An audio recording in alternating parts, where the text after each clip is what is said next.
Fake HOA claimed to be Tailors' knitter botched it and they paid for fixes. Have you ever trusted someone with your dreams, only to watch them unravel like cheap thread? In the heart of Willow Creek's vibrant craft market, HOA Karen stood tall, her voice booming with promises of bespoke garments and flawless tailoring. She and her homeowners association, crony self-proclaimed master tailors, had convinced the town they could transform any fabric into a work of art. Their stall, draped in shimmering silks and boasting a gleaming sewing machine, drew crowds like moths to a flame. But beneath the polished veneer, a storm was brewing, one that would tear apart their lies and leave a trail of heartbreak. HOA Karen's empire began with charm. She'd flash a smile, her words dripping with confidence, as she took orders for wedding dresses, quilts, and custom suits. Customers handed over heirloom fabrics, family treasures passed down through generations, trusting her to honor their stories. Her HOA partners, Linda, with her sharp bob and sharper tongue, and Greg, a burly man who claimed to know needles better than surgeons, backed her up, nodding solemnly as they pocketed deposits. The market buzzed with their reputation, but whispers of dissatisfaction began to surface. A missed deadline here, a poorly stitched hem there. Still, HOA Karen waved off complaints with a laugh, blaming picky clients or faulty materials. The truth, however, was far uglier. It started with Emily, a young bride-to-be who entrusted HOA Karen with her grandmother's lace for a wedding gown. Emily's eyes sparkled as she described her vision, a flowing dress that would honor her family's legacy. HOA Karen promised perfection, quoting a steep price and a 2-month timeline. Weeks passed with no updates, and when Emily finally visited the stall, her heart sank. The lace, once pristine, lay in tatters, hacked apart with careless cuts. Stitches were uneven, threads dangling like broken promises. "This is unwearable," Emily cried, her voice trembling. HOA Karen shrugged, claiming Emily's fabric was too fragile and demanding extra payment for repairs. The crowd around them grew, murmurs turning to gasps as others shared similar stories. The truth unraveled faster than HOA Karen's shoddy seams. Customers came forward, each with a tale of betrayal. Mr. Thompson, a retired teacher, had given HOA Karen his late wife's silk scarf to be turned into a quilt. The result? A patchwork disaster, with mismatched squares and frayed edges. A local boutique owner, Sarah, revealed that HOA Karen's custom suits were just store-bought clothes with new tags, sold at triple the price.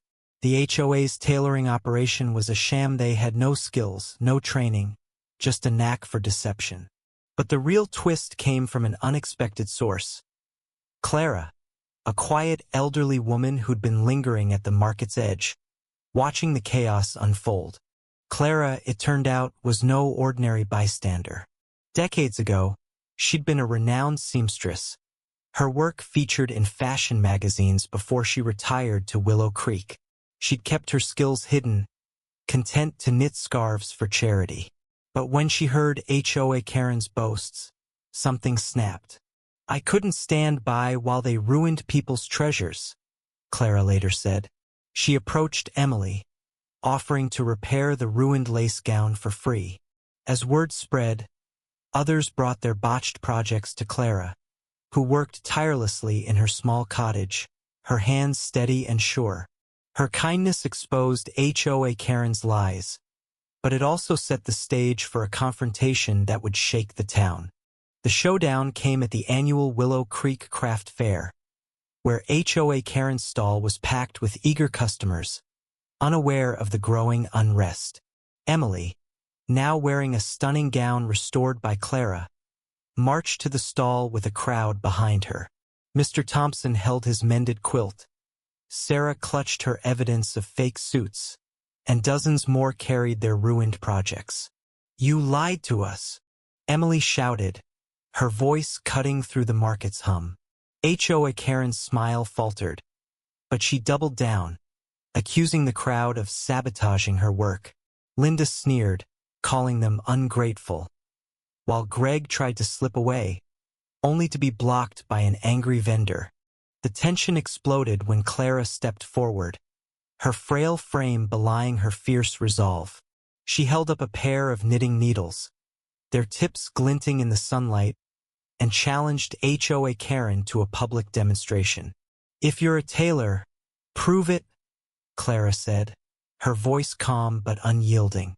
"Stitch a simple hem, right here, right now." The crowd roared in agreement, and HOA Karen's face paled. She fumbled with the needle, her hands shaking as she tried and failed to thread it.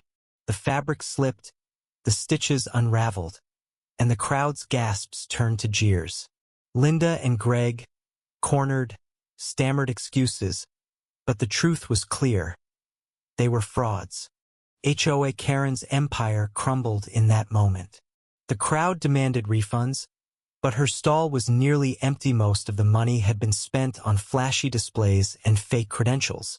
The HOA trio faced a reckoning, not just financially but socially. The town, once charmed, now shunned them. Emily's gown, now a symbol of resilience, was the talk of the fair, with Clara hailed as a hero. But Clara refused the spotlight, insisting she only did what was right. "Fabric tells a story," she said softly. "I couldn't let theirs be silenced."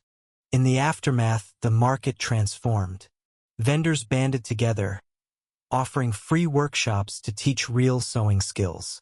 Emily started a community fund to help repair damaged heirlooms, and Clara became an unofficial mentor, her cottage a haven for aspiring crafters.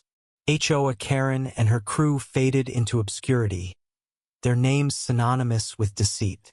Some whispered they'd moved to another town, still peddling lies, but Willow Creek was done with them. The fair ended with a new tradition, a quilt, stitched by the community, each square a testament to their shared strength. What would you do if someone betrayed your trust with something as precious as a family heirloom?